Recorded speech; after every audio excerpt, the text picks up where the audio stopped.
Boa noite a todos. Essa é minha última fala durante a conferência, né? Amanhã, se Deus permitir, eu estarei aqui pregando o Evangelho do Nosso Senhor. Mas eu queria dizer, irmãos, que segunda-feira, quando eu voltar para Campina Grande, eu vou levar na bagagem a lembrança de irmãos muito, muito, muito queridos. Que povo maravilhoso vocês têm aqui. Eu não estou sendo romântico, não. Eu sei que vocês têm problemas. Eu sou pastor. Mas que povo maravilhoso é esse que vocês têm aqui. Deus abençoe tanto a comunidade que o pastor Marco pastoreia, quanto esta primeira igreja. E eu queria agradecer pela receptividade dos irmãos. Todos foram muito, muito queridos e extremamente cordiais com a minha pessoa. Em nome da igreja que eu pastoreio, da minha família, eu quero agradecer muito a vocês. Muito obrigado por tudo, irmãos. Deus os abençoe. O trabalho do pastor é bater e assoprar. É preciso sacudir a igreja em muitas situações para que a gente possa entender que a coisa é séria e que nós não podemos ficar parados. Todo sermão o pastor faz isso. É apontada a lei, é extraída a doutrina e é apontado o dedo para que você saiba que você quebrou a lei de Deus. Mas quando você está com o coração quebrado durante o sermão, é quando entra o Evangelho do nosso Senhor Jesus Cristo e diz: eu paguei por você, também por esse pecado. E aí você tem lei e evangelho. Todos os sermões, lei e evangelho. Ou seja, um peso e, ao mesmo tempo, a graça. Durante esses últimos 3 dias, foi muito peso, né? Foi muita pancada. E eu tentei sempre no final trazer esperança para os irmãos. Mas a maior de todas as esperanças está contida nessa última palestra. Porque, diante de toda esta situação que nós investigamos, quinta, sexta e hoje, porque nossas crianças precisam da educação clássica, da educação cristã clássica. E como nós podemos colocar isso em prática nesta cidade? Nós vamos orar ao Senhor mais uma vez e pedir a bênção do nosso Deus. Oremos. Pai, eu quero agradecer ao Senhor por ter um povo tão maravilhoso espalhado em toda a terra. E mesmo quando nós estamos longe de casa, Senhor Deus, nos sentimos tão bem, porque são nossos irmãos em Cristo. Há um vínculo que nos une, que é maior do que o vínculo de sangue, porque é o sangue do Cordeiro que corre nas nossas veias espirituais e que nos faz ser tão próximos, Senhor Deus, sem que nunca tivéssemos nos visto antes. Eu quero te pedir a bênção sobre este povo, sobre estas igrejas e sobre os seus pastores, para que estes trabalhos prosperem de acordo com a tua palavra, que o Senhor seja honrado nesta cidade, teu nome seja glorificado em Londrina, como tem sido certamente. Abençoa-nos agora, Senhor Deus, nesse momento de reflexão a respeito do que é possível fazer com a educação cristã clássica pelas crianças dessa cidade. Nós pedimos em Cristo, nosso Senhor. Amém. Por que nossas crianças precisam da educação cristã clássica? Para isso, nós precisamos responder o que é educação clássica. Eu sei que vocês já ouviram algumas vezes nos últimos dias, mas talvez ainda não tenha ficado tão claro o que vem a ser a educação clássica. Uma definição é: educação cristã clássica é, em primeiro lugar, a influência deliberada e sistemática exercida por maduros sobre imaturos. Então, é alguém que está consciente de que existem pessoas imaturas que precisam ser educadas, que não se educarão sozinhas a si mesmas porque não têm condições para isso. Então, você quebra com todo o pensamento pedagógico moderno que diz que não se ensina a ninguém, que você não deve, de alguma maneira, achar que tem o conhecimento em si e que vai passar o conhecimento para o outro, como nós vimos ontem. Muito pelo contrário. Existem, sim, mestres preparados que carregam um conhecimento maduro, que precisam ensinar os imaturos como esse conhecimento deve ser não apenas adquirido, mas como você deve se relacionar com esse conhecimento. Por isso, não é simplesmente passar, transmitir o conhecimento, mas é fazê-lo entender como viver este conhecimento. Precisa não apenas conhecer, mas precisa ser maduro. Através de uma instrução, disciplina e desenvolvimento harmonioso de todas as potencialidades do ser humano. Não é só disciplina, não é só autoridade, porque nós não somos militares. É instrução e disciplina. Se você observar o que diz a carta aos Efésios, no capítulo 6, ensina que os pais devem instruir os seus filhos na disciplina e na correção, na educação da justiça. Ou seja, não é só a disciplina física, por exemplo, mas antes vem a instrução. Antes vem o caminho que se deve andar. E se alguém se desviar do caminho, aí sim entra a disciplina. Instrução, disciplina e desenvolvimento harmonioso de todas as potencialidades do ser humano. O ser humano tem as suas potências que precisam ser desenvolvidas. Nós vimos isso ontem. A inteligência, os seus apetites, suas vontades e, por fim, a sua memória. A educação cristã clássica, ela desenvolve todas as potencialidades do ser humano. Não é só a cabeça desprezando o coração, mas é a cabeça governando o coração. E isso fazendo de maneira a governar aquilo que é físico, social, intelectual, estético e espiritual. Talvez de todas essas potências, você deve ter estranhado a questão da estética. Mas sim, a educação cristã clássica também trata de estética. Existem alguns homens muito preparados na igreja do nosso Senhor Jesus Cristo que falam sobre estética como uma área da teologia. Isso por um motivo óbvio. As coisas bonitas que nós vemos, elas emanam Deus. E as coisas feias que nós vemos, elas são apresentações do pecado. São ocorrências que demonstram como o nosso mundo está caído. Por exemplo, hoje, quando eu acordei, eu fui para um lugar que eu achei fantástico. Logo cedo, nós fomos lá para o acampamento, o Hildo me levou para lá, estava aquela serração, a coisa mais linda do mundo. Você olha para aquilo ali, não tem como você não ver a perfeição divina.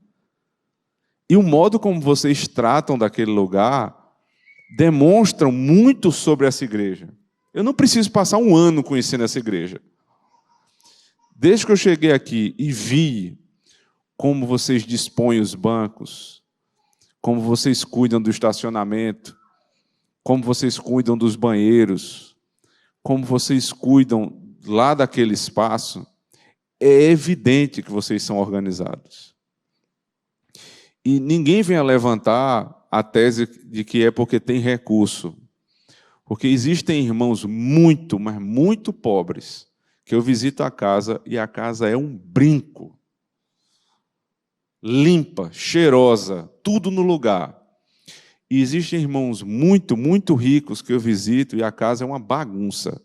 Desde os utensílios do lar, quanto a própria ordem dos personagens da casa. O marido não lidera, a mulher não se submete e os filhos estão no meio da confusão, então quem manda são eles. Isso fala muito sobre uma família. Educação não é saber usar os talheres de fora para dentro. Isso é etiqueta. Educação é saber colocar cada coisa no seu devido lugar. Então, como ir para um lugar como aquele que nós fomos hoje de manhã, e vocês conhecem, e não olhar para a ordem que emana do nosso Senhor? Ao mesmo tempo, quando você olha para uma favela, e aí não vamos dizer que a favela é bonita, porque não é. Existem pessoas boas, trabalhadoras e honestas ali. Ponto, para ninguém dizer que é uma questão de preconceito. Mas não é bonita uma favela. Você não tem reboco, você não tem pintura, você não tem ordem. As ruas são uma confusão. Ora estão mais largas, depois elas estreitam. Tudo aquilo demonstra na estética o caos que aquelas pessoas vivem. E o caos não procede da perfeição divina, o caos procede do pecado. Então ali é uma ocorrência do pecado. Portanto, a verdadeira educação nos leva a sermos organizados, a por ordem. E a primeira ordem que nós devemos colocar no nosso próprio coração. Eu vou falar disso com mais detalhes mais adiante. Mas lembrem-se disso, a estética que emana ordem não tem esse... sabe aquilo que um poeta brasileiro falou? É uma grande verdade. Me desculpem as feias, mas beleza é essencial. Essencial em que sentido? Faz parte da beleza apontar para Cristo.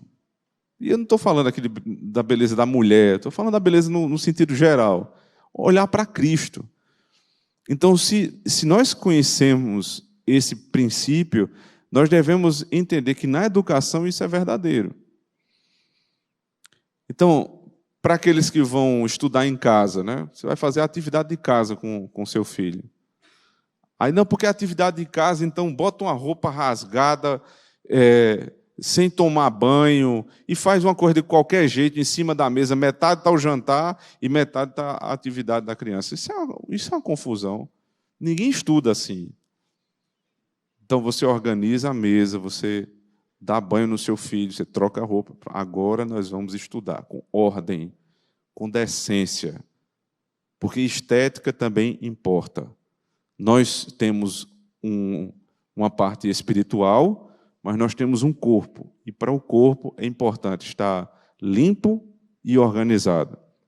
Então, de acordo com tudo isso, né, considerando a potencialidade física, social, intelectual, estética, espiritual, de acordo com sua hierarquia essencial.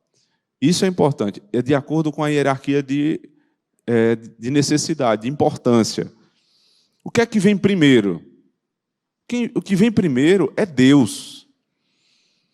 Então, o que eu vou priorizar na educação dos meus filhos é que eles conheçam a Cristo e a si mesmos. Isso é o que eles precisam saber. Mas eles não podem saber só a respeito da teologia. Eles precisam saber que esse conhecimento teológico me leva a um conhecimento social.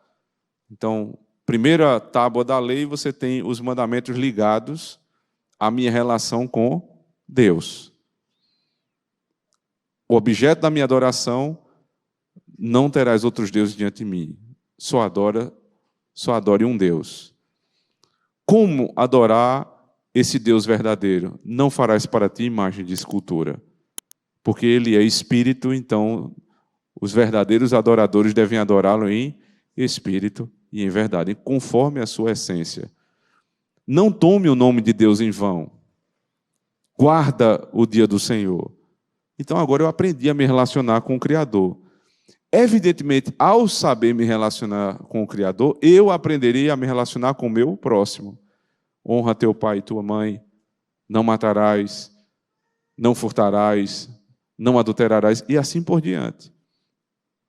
Então eu aprendo a lidar com Deus e com o meu próximo, uma ordem hierárquica. Só que, para desenvolver estas coisas, eu preciso de um corpo. O corpo é o meio que Deus me deu neste mundo para atuar na realidade. Então, a questão física para a educação clássica, cristã clássica, é muito importante. Então, segundas, quartas e sextas na nossa escola tem atividade física. E agora, no segundo semestre, as meninas vão ter balé e os meninos vão ter jiu-jitsu. Porque eu estou desenvolvendo o físico. Nós não queremos que as nossas crianças sejam apenas as mais inteligentes da cidade. Tem que ser as mais fortes, de acordo com a sua própria natureza. Os meninos sendo mais fortes, inclusive em termos de músculo, se preparando para defender as suas futuras esposas, e as meninas sendo cada vez mais femininas, delicadas, ternas, como uma mulher deve ser, porque ela vai ser mãe. Então, primeiro você aprende a conviver com Deus, conviver com o seu próximo, com o seu físico, com a estética. Tudo isso tem uma ordem. Tudo isso faz parte da educação cristã clássica. Por e para os seus usos individuais e sociais, dirigidas no sentido da união do educando com o seu Criador como fim último. Tudo para a glória de Deus. Influência deliberada e sistemática. O que isso quer dizer? Deixa eu tentar desenvolver um pouco mais. Essa influência deliberada e sistemática, né, diz respeito a uma educação que visa conduzir uma pessoa, tanto quanto possível, à perfeição, seja ela criança ou um adulto imaturo. Tanto quanto possível à perfeição. Perceba que a perfeição está com aspas, né? Porque a nossa grande luta é buscar a perfeição. Nós não devemos, neste mundo, viver dizendo assim, eu vou ficar mais ou menos santo. Não. A ordem dada por Cristo, qual foi? Sede santos como o vosso Pai é santo. A medida é essa. Eu serei assim? Eu sei que não. Mas o meu esforço diário é para me tornar cada vez mais santo como meu Pai é santo. Sabendo que em Cristo eu já estou aperfeiçoado nele. Então nele eu sou perfeitamente santo. Mas neste mundo ainda não serei. Isso não diz respeito apenas a crianças, mas também a adultos imaturos. Presbíteros da igreja. Agora já não falo mais com os professores, né? Mas com os presbíteros. Um trabalho muito sério da igreja é formar os nossos adultos. Os nossos professores vão formar as nossas crianças, mas os presbíteros formarão os nossos adultos. E muitos dos nossos adultos são imaturos. E os irmãos não podem ser imaturos, porque para educar alguém que é menos experiente, vocês precisam ser mais experientes. Os presbíteros, além da pregação no púlpito, no dia do Senhor, manhã e noite, os presbíteros precisam todos os dias enfrentar situações difíceis nas visitas e aconselhamentos, porque o trabalho do pastor muitas vezes é contrariar interesses. Nós vamos ter que contrariar o seu interesse de defender o seu filho quando ele não deveria ser defendido. Nós vamos ter que contrariar o seu interesse de esconder o pecado quando o pecado precisa ser tratado. E assim como os professores na escola não devem ter peninha dos seus alunos, os presbíteros não podem ter pena dos seus membros. Eles devem ter misericórdia, que é uma coisa completamente diferente. O nosso amor pela membresia da igreja, pelas ovelhas, nos faz que nós tenhamos, é uma obrigação, nós tenhamos de dizer a verdade. E os irmãos vão sendo treinados, amadurecidos, à medida que ouvem a verdade e, percebendo que estão no erro, baixam a cabeça e dizem, Senhor, tem piedade de mim. Qual é o outro caminho? Como adulto imaturo, se rebelar contra aquele que fala a verdade. Não façam isso, irmãos. Não reajam como crianças mimadas. Os professores vão tratar dos nossos filhos na escola. Os presbíteros tratarão dos adultos imaturos na igreja. Tal missão deve ser realizada com cuidado e orientação, amor e zelo. Inculcação de bons hábitos. Isso aqui, quase nenhuma escola está preocupada mais hoje em dia. Mas veja só, eu sempre darei exemplos lá da minha escola por um motivo óbvio. A escola que eu dirijo, então é o exemplo que eu tenho. Mas isso não quer dizer que não se repitam em outras escolas cristãs. Eu estou falando da minha experiência, certo?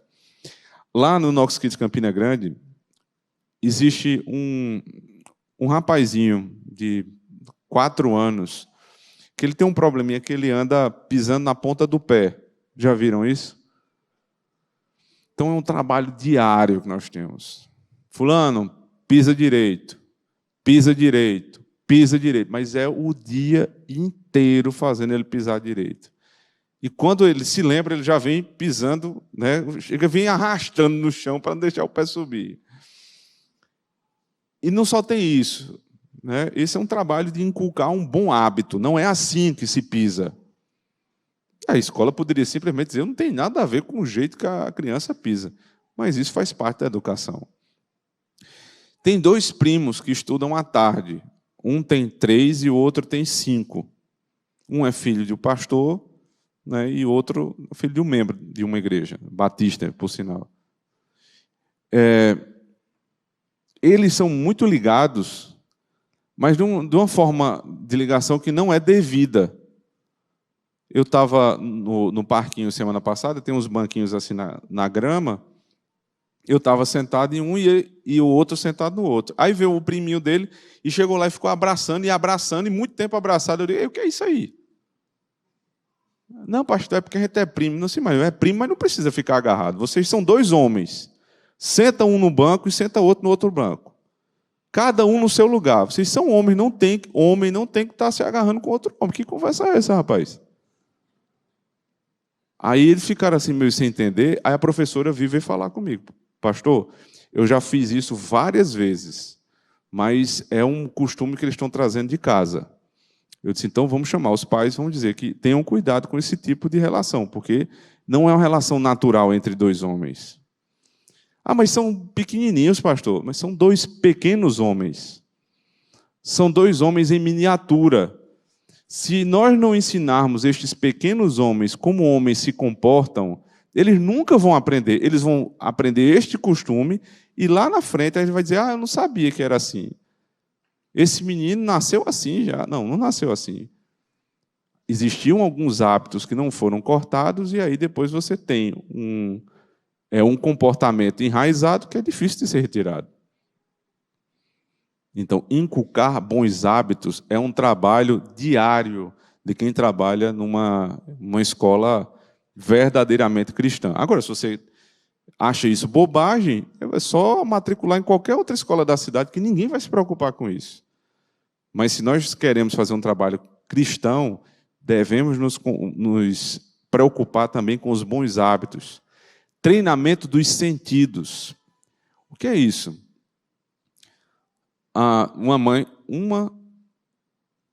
Umas mães nos chegaram no começo do ano, logo quando começou a ir às atividades irem às atividades para casa, elas disseram assim, professor, meu filho não quer fazer essa atividade, o que é que eu faço? Eu me lembro da cara do coordenador, ele disse, eu digo ou não digo? Aí ele disse, mas por que ele não quer? Não, ele não quer fazer isso, que está cansado. O que é que eu faço? Aí o professor disse, olha, veja só, é seu filho. Como é que seu filho de 3 anos diz que não quer fazer uma coisa e não faz? Olha o teu tamanho, olha o tamanho dele. Tem alguma coisa errada, né? Até na ordem natural da natureza, né, sendo bem redundante, na ordem natural das coisas criadas, o maior manda no menor. Sempre foi assim. Então, como é que teu filho de 3 anos não faz e fica por isso mesmo? Aí a senhora tira as conclusões que a senhora desejar. Mas eu me lembro, lá na minha casa, no final vou mostrar aí umas imagens da minha filha, uma lourinha, coisa mais linda do mundo. Mas não é anjinho não, viu? Eu sei com quem eu estou lidando. Ela não queria fazer as atividades, especialmente de caligrafia. Pode ver que nessa idade, quando chega na parte da caligrafia, ninguém quer fazer, porque dói. O professor manda 2, 3 páginas cheias para eles preencherem por ditado e por cópia. Isso cansa. Então, eu não estou dizendo que não é cansativo. Quando ela diz eu estou cansada, eu sei que ela está cansada. Mas ela precisa aprender a fazer o necessário, não o que ela quer. Porque nós criamos uma geração inteira que já está na faculdade, essa daí já era. Mas essa geração é a geração que ouviu poucos nãos e só fazia o que queria. Mas a geração dos nossos filhos menores não pode ser assim. Eles não vão fazer o que querem, eles vão fazer o que for preciso. E eu tenho uma filha menina. Se você tem um filho homem, aí essa responsabilidade é muito maior. Porque um homem, ele deveria estar tão apegado à sua vocação de homem, que ao crescer, ele faria qualquer coisa lícita para sustentar e proteger a sua casa. É para isso que um homem deve ser formado, para morrer pela sua casa. E ponto final. Não há discussão a esse respeito. Homens estão na terra para viverem e morrerem pelas suas casas. Eu tive a bênção de ter um pai, né, nordestino raiz, não nordestino Nutella, porque até lá o negócio está bagunçado também. Conseguiram esculhambar o Nordeste. Né? Meu Deus do céu, cheio de homem, cheio de frescurinha lá também. Mas meu pai não tinha isso, não. A brincadeira do meu pai, no sábado, era brincadeira de briga, de luta com a gente. Comigo e com meu irmão. A gente apanhava mais do que dava, mas tentava também. Então, meu pai me colocou para ir para a Feira Central de Campina Grande muito cedo, no sábado, para ver como é que as coisas funcionam na feira. Não sei se vocês já foram, não sei como é que é feira aqui, mas a Feira Central lá de Campina Grande é um mundo, é enorme, enorme. E tem de tudo menos ordem. Você compra de tudo lá, mas é uma bagunça assim, fora do normal. Só que você vê muita gente comprando, um homem negociando, vendendo, aquela confusão toda. E na cabeça de uma criança, aquilo ali o imaginário vai sendo formado à luz da realidade. Aquilo é uma realidade. Os homens sustentando suas casas, negociando. E eu via meu pai é excelente de negócio. Toda vez que alguém quer me vender uma coisa e eu digo, está caro, aí o cara diz, não, está barato. Aí eu disse, eu vou chamar meu pai. Ele disse, não, pode. Tome, está ótimo. Porque ele é excelente negociante. Eu vi isso por muito tempo. Sempre foi comerciante, eu acompanhava ele no comércio, eu via como é que as coisas funcionavam. Então, assim, graças a Deus e ao meu pai, eu fui formado para viver e morrer pela minha família. E eu faço isso. Eu já trabalhei em eu tenho 40 anos, mas já trabalhei muita coisa para sustentar a minha casa. E mesmo no ministério, já dei aula de administração, já trabalhei em outros negócios, já fiz muita coisa para sustentar a minha casa. E faria novamente, porque antes de ser pastor, eu sou homem. Essa história de eu não vivo sem o ministério, isso é conversa para boi dormir. Eu vivo sem qualquer coisa, eu só não vivo sem Cristo. Mas eu vivo sem qualquer coisa.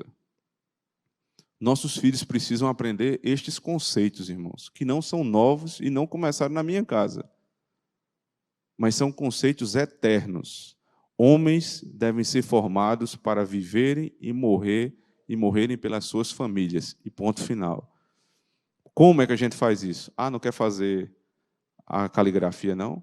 Faça não, que eu levo você ali no meu quarto. Aí faz com uma beleza. A letra fica aquela letra de forma. Muitas atividades chegavam na escola com aquelas bolinhas manchadas das lágrimas dela. Porque não queria fazer, mas tinha que fazer. Então, quando você viu o resultado lá na frente, no final dessa palestra, lembre-se das lágrimas. Todo mundo só vê o resultado, só vê o poema sendo recitado do primeiro ao último verso, sem errar nenhum dos versos, mas ninguém viu como foi para memorizar. Só vê a letra bonita, mas não vê como foi o trabalho de caligrafia. Ninguém quer ver isso. Quer o seu filho bem educado? Treine os sentidos. Subjugue a carne do seu filho. Não deixe ele crescer como um animal. Treinamento da memória, eu acabei de falar. Memória é extremamente importante. Por quê? Porque na educação clássica vocês botam as criancinhas para recitarem vários poemas. Porque a memória... Veja, como é que funciona o pensamento humano? O pensamento humano precisa de matéria-prima. Você precisa ter vocabulário e você precisa ter imaginário. Como é que você treina o seu vocabulário? Você tem que ler. Só que ler não é só passar à vista. Você precisa ler e ganhar vocabulário. Se ganha vocabulário muito por meio da memorização.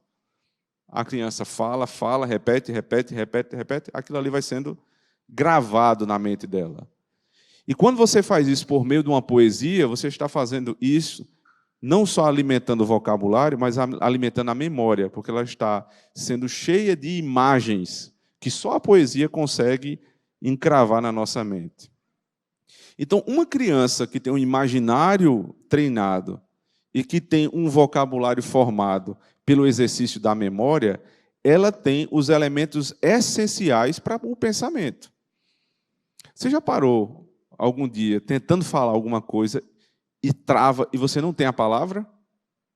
Pois é, isso é o fruto da nossa educação, está na conta de Paulo Freire. Falta de vocabulário. Não tem matéria-prima para falar.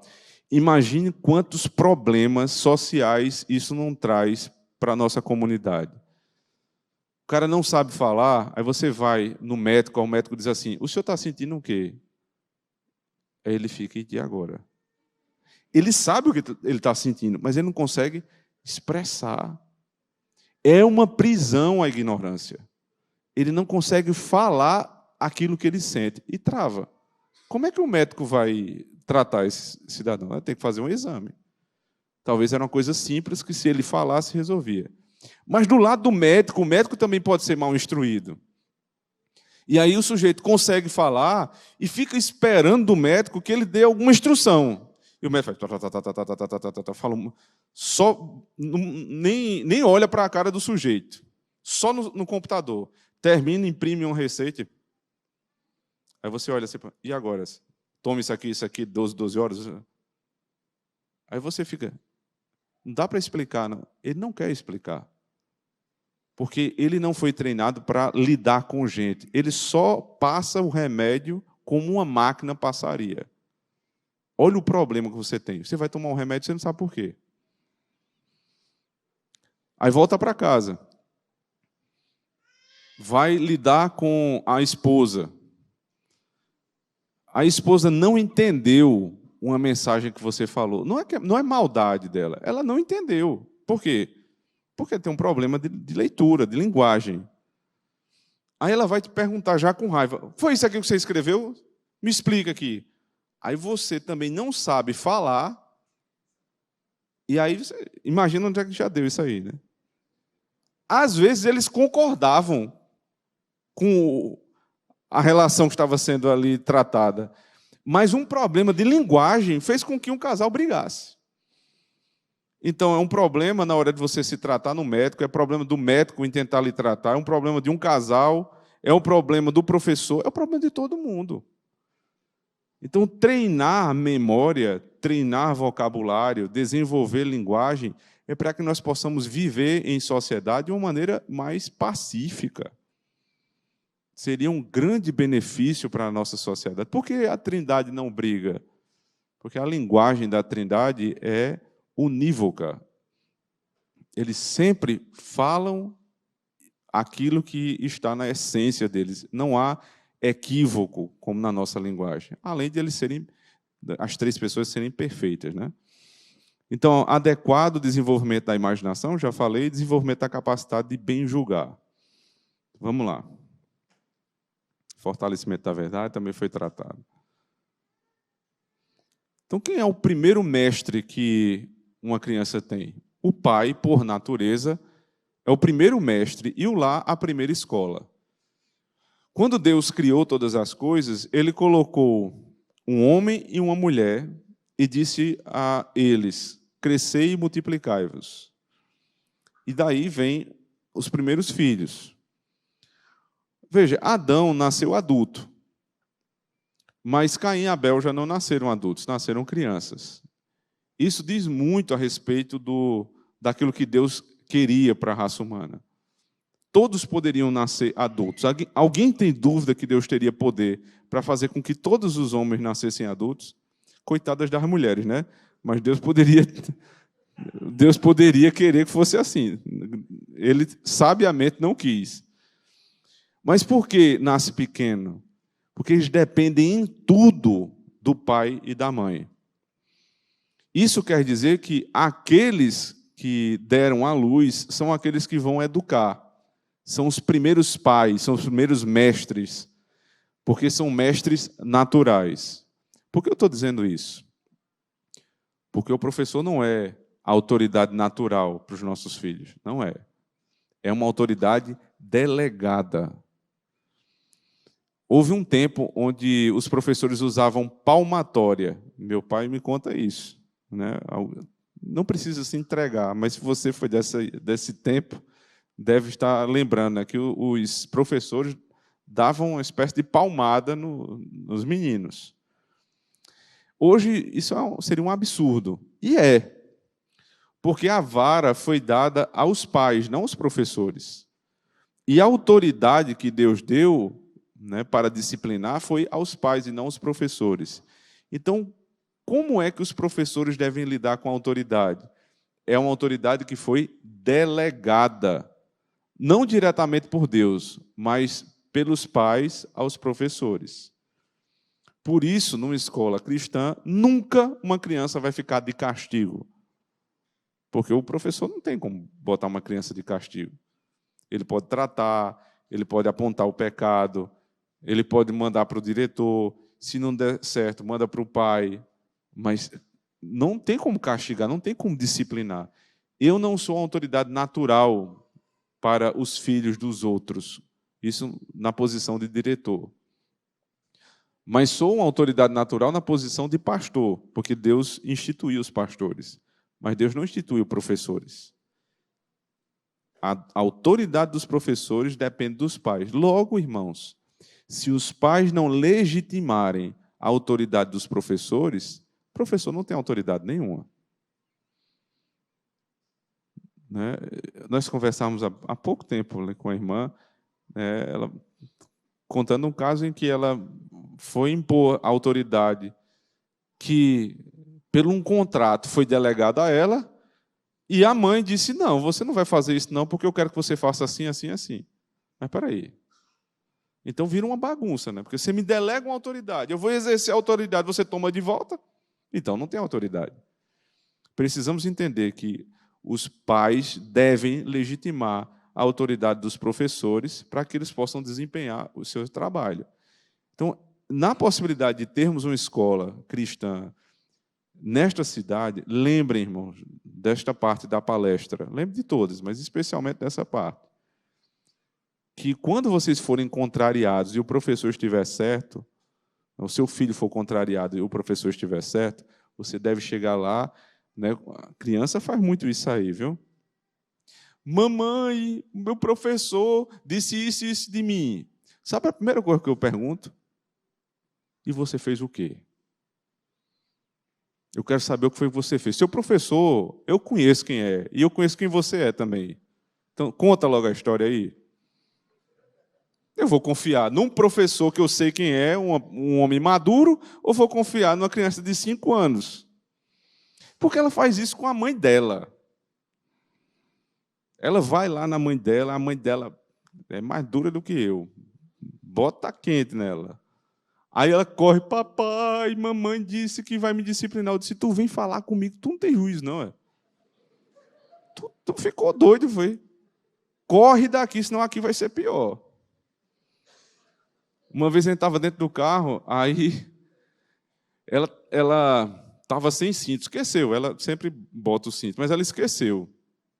Aí eu disse, bota o cinto. Aí a avó disse assim, bota o cinto, senão o guarda vai te pegar. Eu disse, o guarda vai te pegar? Bota o cinto, senão eu vou lhe pegar. E você vai chamar o guarda para lhe acudir. Nunca um guarda pode ter mais autoridade do que um pai. Isso é um absurdo, irmão. Nunca digo, olhe, não faça isso não que eu vou chamar o pastor, viu? Isso é uma desmoralização que você faz consigo próprio. Né? E ainda por cima coloca o pastor como o vilão da história. Né? Tudo é o pastor que vai resolver. A autoridade natural são os pais.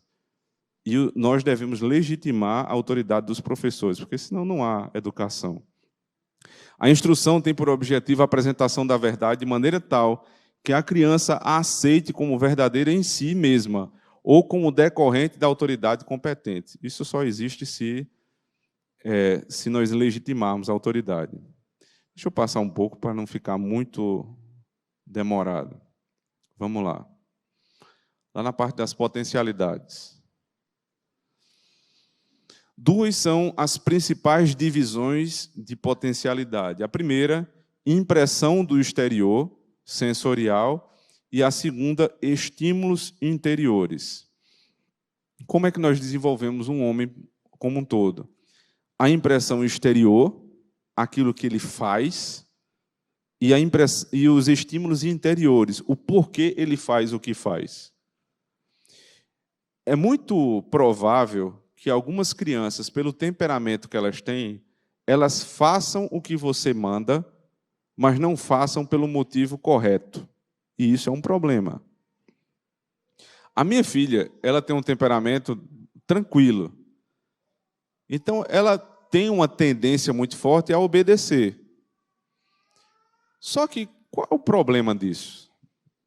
Existe um problema numa criança que tem um temperamento que aparentemente obedece. Existem outras crianças, eu vou voltar para ela, mas existem outras crianças na mesma sala dela, a maior amiga dela é exatamente o oposto dela. É aquele temperamento, sabe, agitado, que voa. Ela está aqui, ela vai pensando, parece que ela vai lá no mundo da lua e volta. Ela não se concentra. Qual é a desvantagem? Ela não consegue ter a produtividade que a minha tem. Mas qual o problema do coração? A segunda, está claro o problema dela. Desatenção, né? Falta de cuidado com o que está fazendo. Mas você vê. A minha tem um problema seríssimo. Ela esconde. Pelo próprio temperamento dela, ela consegue simplesmente ouvir. Ela disse, eu vou fazer o que esse miserável está mandando aqui, mas eu não faria. Se eu pudesse, eu não faria, não. Então, tem um inferno que está na cabeça dela ali, rodando, e ela bota para fora. E outro tem um inferno que é guardado no coração. Mas ambos estão sujeitos ao pecado. Então, não acho porque seu filho é bonzinho, bonitinho, que ele é um santo, não. Você não sabe o coração dele. Tem um livro de Paul Tripp, Paul David Tripp, acho que é o nome dele todo, que é Pastoreando o Coração da Criança. Ele fala muito sobre isso. Não é pastorear as mãos da criança, é pastorear o coração. Então, um trabalho de pais que tem crianças quietinhas assim, é ver o que é que está no coração do sujeito. Você tem que apertar para ver o que é que sai de lá, porque não sai coisa boa não, viu? Não sai coisa boa. As impressões exteriores não querem dizer tudo. O seu filho pode ser totalmente desorganizado, bagunçado, avoado, mas o coração dele bom. E o outro pode ter o coração bem quietinho, assim, o que é para fazer? Eu faço. Mas dentro dele, Deus sabe o que é que está passando ali. Então, cuidado com as potências do coração de um ser humano. Pastorei não só o que é externo, pastorei o coração. As duas divisões das potencialidades apetitivas. A primeira, as paixões sensuais ou sentimentais e emoções. E a segunda, a vontade racional, manchada pelo pecado. O que é que eu devo fazer? Eu já expliquei isso aqui. Eu devo pegar as paixões sensuais e sentimentais, não pense sensual, questão sexual simplesmente, mas são os apetites do homem. Eu preciso fazê-los serem subjugados à vontade racional que está subjugada à palavra de Deus. Entende? Então, a criança quer comer antes de todo mundo, ela quer almoçar antes de todo mundo. Ah, eu vou almoçar, aí começa a chorar e joga as coisas no chão. Aí você diz, não vai, você só vai comer quando todo mundo comer. Eu vou, vai. Experimenta sentar ali, para tu não comer hoje. Eu já várias vezes já ameacei. Tu quer ficar com fome? Faz o seguinte, senta ali, pega teu prato, aí hoje tu não come. Porque no dia que uma filha minha fizer na minha frente, ainda mais com 5 anos, né, o contrário do que eu estou dizendo, aí eu fui desmoralizado. Acabou a casa, não tem mais ordem. Tua esposa não te respeita, tua empregada não te respeita, ninguém te respeita mais. Inverteu a ordem da casa, acabou, pode se mudar e ir para outro canto. Tudo que Deus nos deu numa casa foi a autoridade. Lembra do que eu falei? Eu vivo e morro pela minha esposa e pelos meus filhos, mas não venha tirar onda comigo, não, porque tem uma coisa que Deus me deu que eu preciso preservar, que é a autoridade de pai. E se isso for perdido, eu perco a minha casa. É muito sério. Então, eu preciso, primeiro, subjugar as minhas vontades, racionalmente, à lei de Deus. Às vezes a gente chega em casa morto de cansado. A vontade que dá é o quê? Se esparramar no jantar, se esparramar no sofá e depois ir dormir. Mas eu lembro que eu não posso, porque eu ainda tenho que fazer devocional com minha família, dar atenção à minha filha, botar ela para dormir, orar com ela. Quantas noites? Eu vou falar só de mim para não botar ninguém em situação difícil, só de mim. Quantas noites eu não tive vontade de ir direto para o quarto, me trancar e dormir? Imagina um dia todo numa escola e depois, entre um problema e outro da escola, aconselhamentos da igreja. É só pancada, meu amigo. Ninguém chama para uma festa não, né, pastor? É só, ninguém diz assim, pastor, eu vou aí para conversar com o senhor, que aconteceu uma coisa muito boa na minha vida. Não, é confusão, é briga de casal, é só isso aí. Aí você chega em casa, a vontade que dá é ir dormir. Mas não pode, meu filho. Eu tenho que subjugar a minha carne àquilo que Deus manda eu fazer. Homens não foram feitos para fazer o que querem, foram feitos para fazer o que for preciso. Tem que repetir isso para mim 10 vezes. E Deus seja louvado, porque os meus presbíteros, eles são exatamente igual. Então, naquele dia que você vai querer dar uma fraquejada, vem um e dá uma pancada em você, você é verdade, tem razão. Então, não dá para fraquejar. Nós precisamos de presbíteros fiéis para nos darem suporte quando a gente vai fraquejar. Isso é muito importante. Então, a racionalidade precisa governar os sentimentos, não pela razão, simplesmente, mas pela lei de Deus. Ok?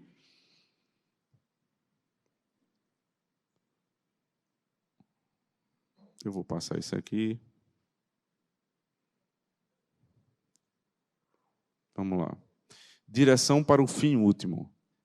O homem foi criado para glorificar a Deus nesse mundo e, com isso, gozá-lo para sempre.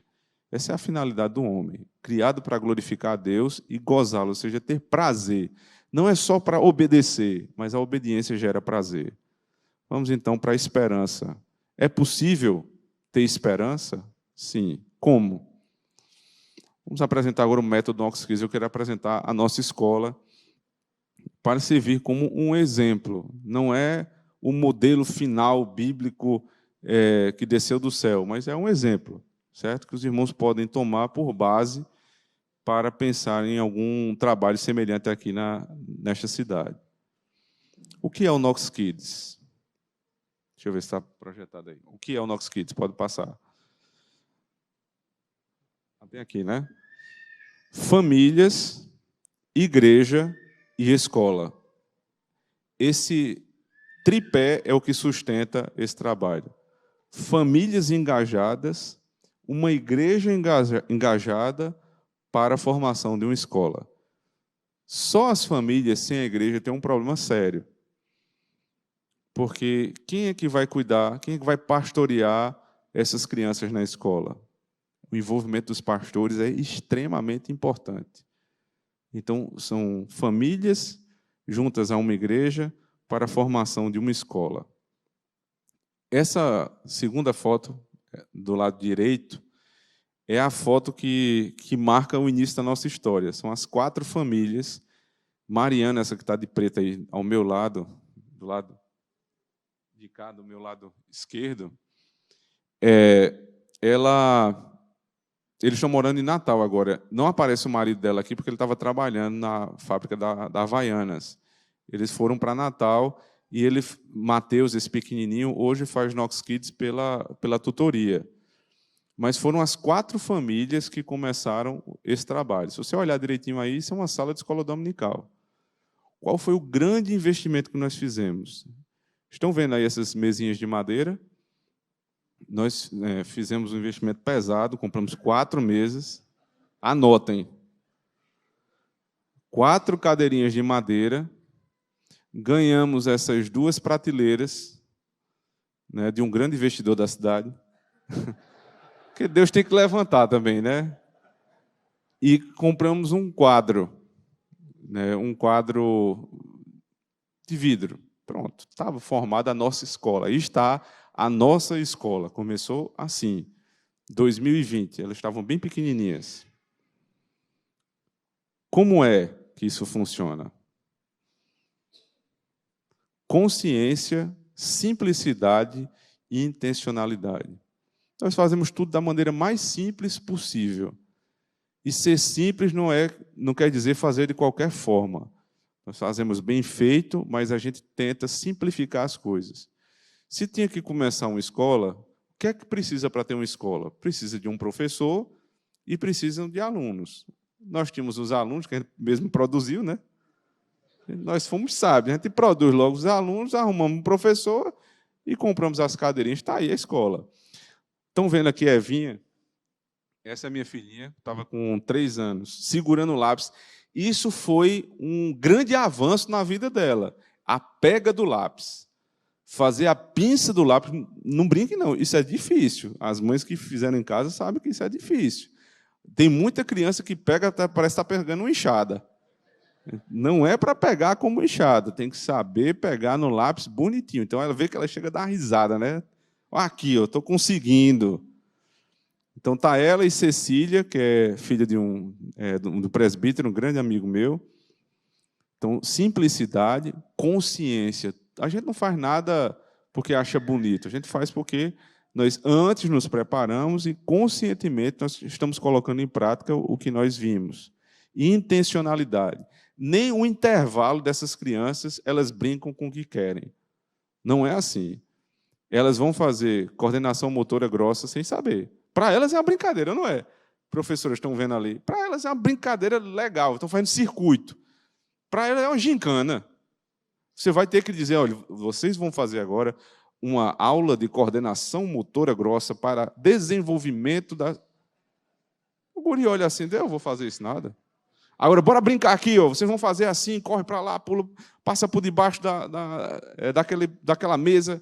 Para eles é fantástico, mas eles estão aprendendo coordenação motora grossa. E sabe para que isso serve? Para melhorar a pega no lápis. A coordenação motora grossa ajuda na coordenação motora fina, que ajuda na pega do lápis, na caligrafia. Tudo tem uma intencionalidade, mesmo com toda a simplicidade. Passando um pouco mais, a escola Knox Kids, pode passar, que tem umas fotos aí. Está em Campina Grande hoje com 60 alunos, mas a gente já cresceu um pouco mais, tem 64.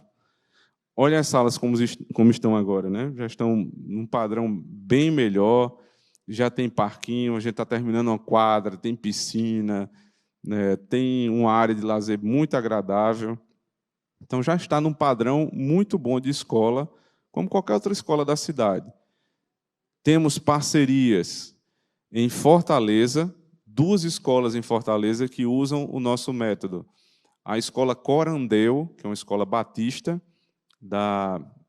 de uma igreja batista Betel. Não, vou falar besteira, não. Igreja batista, que um dos pastores é um pastor extremamente conhecido nessa área de homeschooling e abraçou esse trabalho.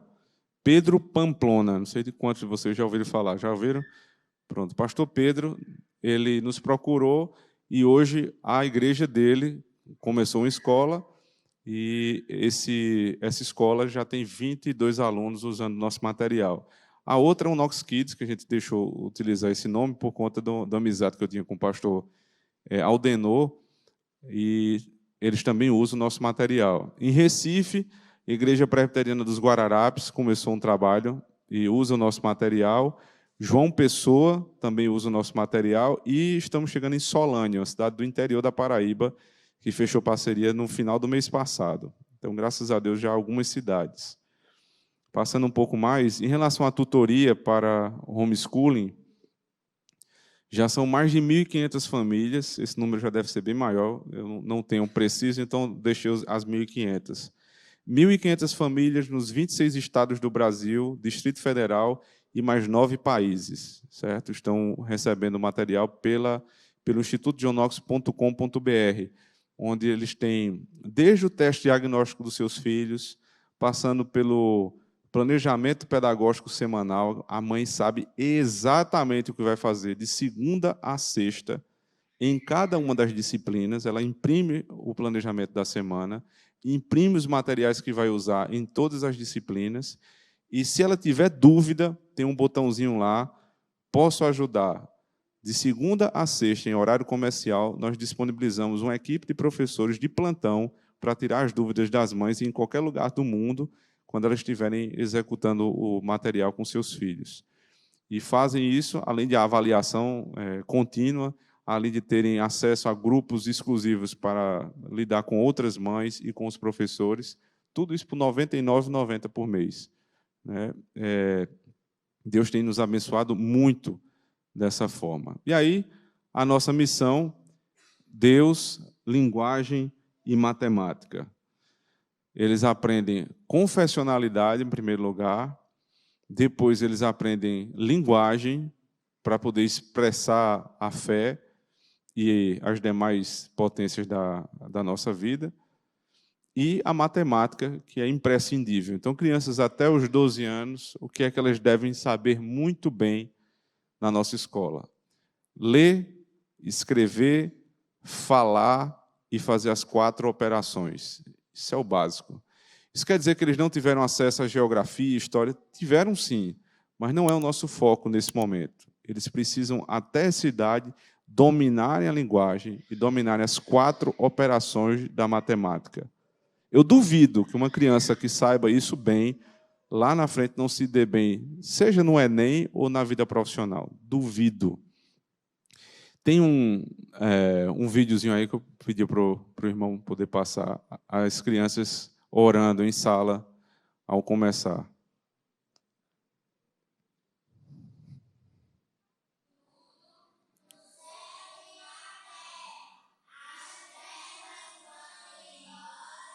E a luz do dia vem ao teu comando.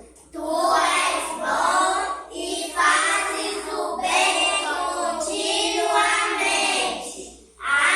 Agradeço-te por teres cuidado tanto. Acabou? Essa é uma oração matinal de Isaac Watts, um puritano do século XVII. É uma oração que dura, acho que uns 3 minutos. Eles fazem sem nenhuma dificuldade, com muita desenvoltura. Essa é uma oração do começo do dia, eles estão agradecendo a Deus por terem cuidado deles durante a noite, por ter dado um dia abençoado. Eles oram novamente antes do lanche, eles oram antes de sair, pedindo a bênção do Senhor para chegarem em casa. Pode passar. Agora, o que diz respeito ao nosso público-alvo. Eu já falei muitas vezes aqui, pré-alfabetização, alfabetização e formação literária. Vejam que uma criança de 4 anos já tem condições de fazer. Pode soltar. Tem quantos anos? 4. Muito bem, agora nós vamos ler esse poema aqui, tá bom? Pode começar. A égua olhava a lagoa com vontade de beber água. Você comentar um pouco? Passa o dedinho, Cecília, embaixo. Olha. A lagoa era tão larga que a égua olhava e passava. Muito bem, agora aqui. Passa o dedinho embaixo. Estava na bolsa d'água a maçã das léguas. Muito bem, Cecília. 4 anos. E não é só Cecília que está nessa situação. Todas as crianças de 4 anos que começaram conosco estão lendo dessa forma. Você vê que ela não silaba, ela simplesmente vai passando o dedinho que vai orientando a leitura e vai embora. Então não é só aprender a orar, é aprender a orar e aprender a ler, para que leiam a Escritura e conheçam a Deus. Lembram? Eles vão conhecer a Cristo quando eles conhecerem a palavra. E para conhecer a palavra, tem que saber ler. Pode passar, meu irmão. Para nós, o propósito da educação é facilitar o amadurecimento da imagem de Deus e assim criar o aluno ou a aluna em verdadeira masculinidade ou genuína feminilidade, a fim de que a criança seja capaz de cumprir seu mandato como criatura em obediência à palavra de Deus. Amém. A partir disso, a educação que provemos aos nossos alunos deve fundamentar-se plenamente na cosmovisão cristã e sujeitar toda disciplina à autoridade da palavra de Deus, como revelada nas Escrituras do Antigo e do Novo Testamento. Portanto, a educação é uma atividade inescapavelmente pactual. Na verdade, é um aspecto central do dever do ser humano na aliança com o Senhor. Portanto, negar a nossos filhos tal educação é abandonar nossas responsabilidades como povo da aliança de Deus. Que Deus nos abençoe para que nós não abandonemos essa responsabilidade. Por fim, eu queria mostrar um último videozinho que tem aí, de uma outra oração que eles também aprendem na escola e fazem em casa com muita naturalidade. Oração que todo mundo conhece.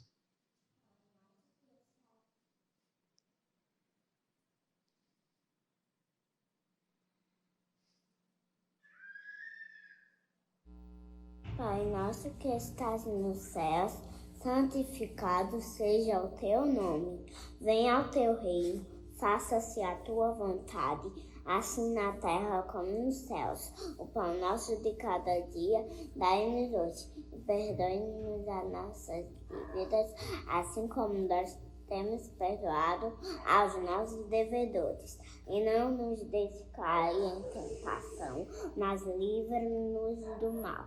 Pois teu é o reino, o poder e a glória para sempre. Amém. Amém. Pai nosso que estás nos... Amém. Com saudade dessa galeguinha grande, viu? É isso aí, irmãos. Eu não sei para vocês, mas para mim está pago. Se fosse isso aí, já estava de ótimo tamanho. Todo o esforço, toda a correria, todas as dificuldades, enfrentar um estado pesado, mas olhar para minha filha e ver que ela está assim, está pago. Só que dá para fazer mais. Não precisa ser só a minha, não precisa ser só dos meus irmãos mais próximos. Podem ser os filhos de vocês também. O que é que vai depender? Se nós orarmos e arregaçarmos as nossas mangas, essa realidade pode chegar na casa dos irmãos. Da nossa parte, eu queria deixar claro, tudo que for necessário, estiver nas mãos do Instituto John Knox, podem contar conosco. Tudo que for necessário. Anotem o que eu estou dizendo. O que eu puder fazer para que vocês possam ter uma escola cristã. A partir desse evento, eu farei. Mas não posso fazer mais do que isso. Então, orem, peçam direcionamento a Deus, peçam que Deus dê sabedoria aos seus pastores e apoiem aquilo que eles começarem a fazer. O pastor não vai conseguir fazer sozinho. É impossível. Mas, além da oração, vem a ação. Lembre-se do lema da reforma: orare et labutare. Ore e trabalhe. Se vocês fizerem isso, Deus fará prosperar esse trabalho, porque o Senhor tem muito interesse na educação dos nossos filhos. Que Deus nos abençoe, irmãos. Amém. Amém.